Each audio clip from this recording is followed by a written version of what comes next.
some months back, I shared a piece of information on my social media handles where I mentioned about a Canadian pension fund investing in India. The investment amount was 2,200 crores. A pension fund, remember this. You all know, or rather we all know, that pension funds usually give an element of assurance of what is the expected rate of return on the investments which individual pensioners invest in the pension fund. Now, I just read an article and to share with you this 2,200 crores which the Canadian pension fund, name is in the comment below. So the amount is 2,200 crores.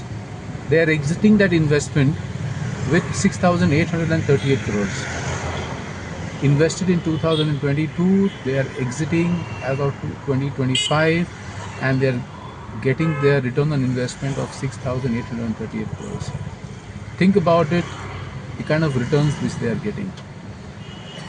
The reason why I am sharing these things with you is that point number one, if a pension fund invests in India, that means they must have split the hair's end, बाल का खाल निकाल दिए होंगे उन लोग कि इतना 2,200 करोड़ अगर भारत में इन्वेस्ट करना है तो पूरे देश का हमारा उन्होंने बाल का खाल निकाल के दिया होगा कि भाई इसका ग्रोथ है क्या, डेमोग्राफिक क्या है, फलाना etcetera, political stability, so far so not.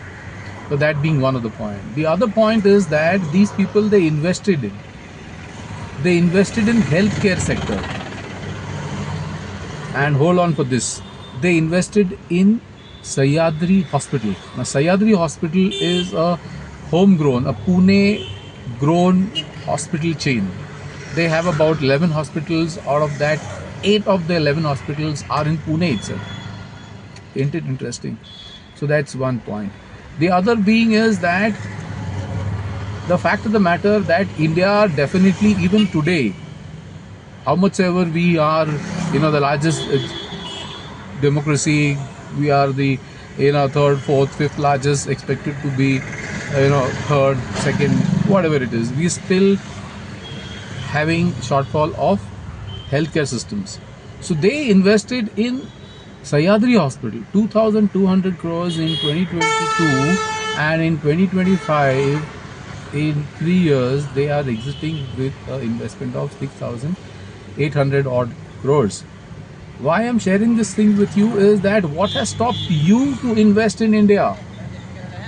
And that is why I keep telling everybody that be smart and invest smartly through SIPs in mutual funds. Sahyadri Hospital is not listed. Would you want to participate in the unlisted share segment? What would you know? Who has invested in that? Nevertheless, the point being is that there are still a lot of opportunities for investing in India. Remember, and I have always been saying, Sambhav hai, it's possible to make money in India.